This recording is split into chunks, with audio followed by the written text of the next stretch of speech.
નમસ્કાર મિત્રો, સ્વાગત છે તમારું એચએનજીયુ સ્ટડી પોઈન્ટ યુટ્યુબ ચેનલના એક નવા વિડીયોમાં. પોલીસ કોન્સ્ટેબલ ડોક્યુમેન્ટ વેરિફિકેશન ક્યારથી શરૂ થશે તેની જાહેરાત જે છે એ કરી દેવામાં આવી છે. ગુજરાત પોલીસ ભરતી બોર્ડ દ્વારા ઓફિશિયલ રીતે જે છે એ જાહેરાત નથી કરવામાં આવી, પરંતુ એક ખાનગી પરિપત્ર જે છે એ વાયરલ થઈ રહ્યો છે.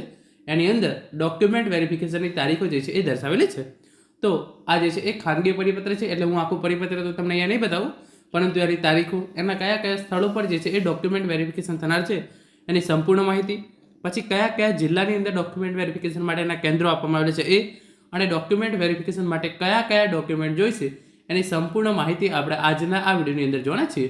મિત્રો, HNGU study point YouTube channel દ્વારા તમને પોલીસ ભરતીની તમામ માહિતી સૌપ્રથમ અને સચોટ રીતે પૂરી પાડવામાં આવે છે. ભવિષ્યમાં પણ આવી તમામ માહિતી મેળવવા માટે ચેનલને અત્યારે સબસ્ક્રાઈબ કરી લેજો. અને 14,283 જગ્યાઓ પર નવી પોલીસની ભરતી આવવાની છે એની તમામ માહિતીની લિંક નીચે ડિસ્ક્રિપ્શન બોક્સની અંદર આપવામાં આવેલી છે, તો તમે એ જે છે એ જરૂરથી જોઈ લેજો. તો સૌપ્રથમ તમે જોઈ શકો છો, police constable document verification 2025 LRD document વેરિફિકેશનની તારીખો જાહેર. એલઆરડી માટેનું ડોક્યુમેન્ટ વેરિફિકેશન ક્યારથી શરૂ થશે, કયા કયા જિલ્લાની અંદર ડોક્યુમેન્ટ વેરિફિકેશનના કેન્દ્રો આપવામાં આવે છે, અને ડોક્યુમેન્ટ વેરિફિકેશન માટે કેટેગરી પ્રમાણે તમારે કયા કયા ડોક્યુમેન્ટ્સ જોઈશે એની તમામ માહિતી જે છે એ આપણે જોવાના છીએ. સૌપ્રથમ તો જે આ ઓફિશિયલ પરિપત્ર વાયરલ થઈ રહ્યું છે એનું જે છે એ નાનકડો ભાગ જે છે એ તમે અહીંયા જુઓ. પોલીસ મહાનિરીક્ષક શ્રી વહીવટ ગુજરાત રાજ્ય ગાંધીનગર પોલીસ ભરતી બોર્ડના સંદર્ભિત પત્રથી 17/9/2025 થી 30/9/2025 દરમિયાન યોજવામાં આવનાર લોકરક્ષક કેડરની દસ્તાવેજ ચકાસણીની કામગીરી માટે સિવિલિયન સ્ટાફની ફાળવણી કરવા વિનંતી કરેલ છે. જેથી સિવિલિયન સ્ટાફની ફાળવણી કરવા આગળની કાર્યવાહી શરૂ કરવા સંદર્ભી પત્રની નકલ આ સાથે સામેલ રાખેલ છે. તો 17/9/2025 તમારું ડોક્યુમેન્ટ વેરિફિકેશન શરૂ થશે અને 30/9/2025 સુધી તમારું ડોક્યુમેન્ટ વેરિફિકેશન જે છે એ શરૂ રહેશે.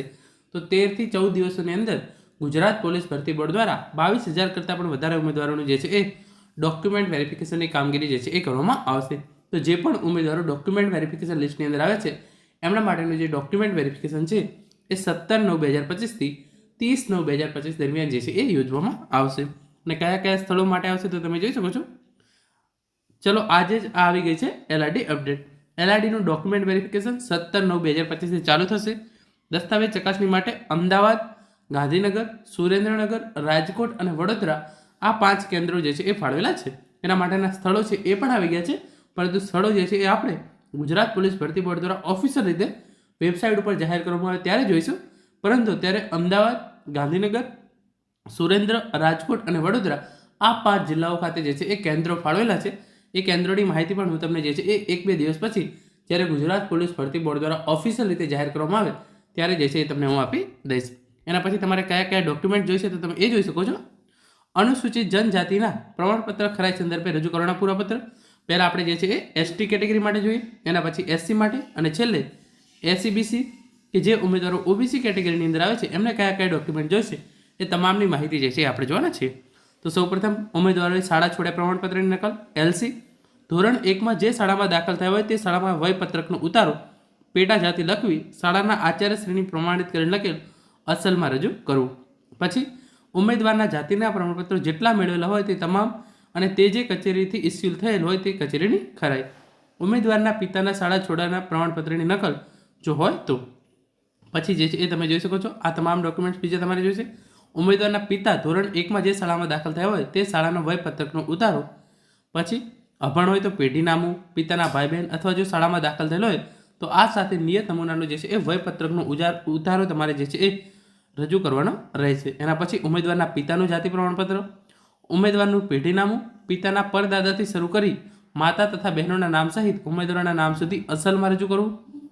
પછી પેઢીનામાના મુજબ વાલી વારસો પૈકી જમીનનો ગામનામા નંબર જે છે એ 7/12/8 અને જે છે એ જે પણ તમારા ઉતારા હોય એ રજૂ કરવાના રહેશે. પછી ગામ નમૂના મુજબ 7/12 મહેસૂલ વિભાગના જાહેરનામા 73 એ પ્રમાણે જે છે એ ડોક્યુમેન્ટ જે છે એ તમારે રજૂ કરવાના રહેશે.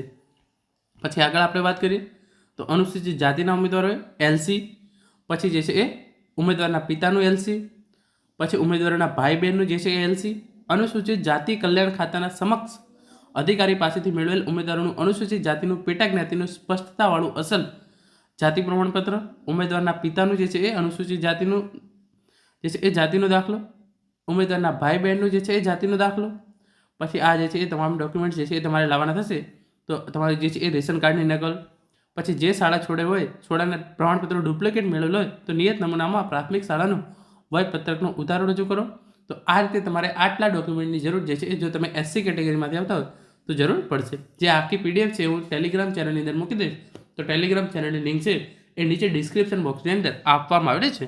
પછી આપણે આગળ વાત કરીએ તો જે સામાજિક અને શૈક્ષણિક રીતે પછાત વર્ગના ઉમેદવારો છે એમના માટે તો સૌપ્રથમ જે તમને ફોર્મ આપે છે એ આખું ફોર્મ ભરવાનું છે. એ ફોર્મ ભરી પછી ઉમેદવારે સામાજિક અને શૈક્ષણિક રીતે પછાત વર્ગનું મેળવેલું પ્રમાણપત્ર, ધોરણ 10 અને ધોરણ 12 શાળા છોડ્યાનું પ્રમાણપત્ર, પિતાશ્રીના શાળા છોડ્યાનું પ્રમાણપત્ર, પછી શૈક્ષણિક અને સામાજિક અને શૈક્ષણિક રીતે પછાત જાતિ જે છે એ પૂરા કરવા માટે કાકા, ફોઈ, દાદા, પરદાદા કે જેઓ પિતૃપક્ષના સંબંધીઓ છે એમને 1/4/1978 પહેલાંથી થયેલો હોય તેવા આધારો. તો 1978 પહેલાં તમે ગુજરાતમાં રહેતા હતા તો તમારે એવો જે છે એ કોઈ એક પુરાવો જે છે એ રજૂ કરવો પડશે. મૂળ ગુજરાતના વતની ન હોય તો અન્ય રાજ્યોમાંથી સ્થળાંતર થયેલ ઉમેદવારના કિસ્સામાં 1/4/1978 પહેલાં ગુજરાતમાં કાયમી વસવાટ ધરાવે છે તેવા જે છે એ પુરાવા તમારે રજૂ કરવાના રહેશે. સામાજિક અને શૈક્ષણિક રીતે પછાત વર્ગની જાતિ પુરવાર થાય તેવા અગત્યના જે છે એ પ્રોબેટિવ વેલ્યુ ધરાવતા અન્ય જે કોઈ પણ આધાર પુરાવા હોય તે. પછી જાતિનો જે છે એની અંદર તમારે જે છે એ પેઢીનામું કરાવવું પડશે. અને કોઈ પણ કિસ્સાની અંદર આધાર વેરિફિકેશન માટે રૂબરૂ જણાવવામાં આવે તો નિયત સમય અને તારીખે જે છે એ ઉપસ્થિત થવાનું રહેશે. તો મિત્રો આ હતો આજનો વિડીયો જેની અંદર આપણે ડોક્યુમેન્ટ વેરિફિકેશનની તારીખો, કયા જિલ્લાની અંદર ડોક્યુમેન્ટ વેરિફિકેશનના કેન્દ્રો ફાળવવામાં આવે છે અને કેટેગરી પ્રમાણે તમારે કયા ડોક્યુમેન્ટ્સની જરૂર પડશે એના વિશે વાત કરી છે. આશા રાખું છું આજનો વિડીયો જે છે તમને ચોક્કસથી ઉપયોગી થશે. Thank you so much for watching.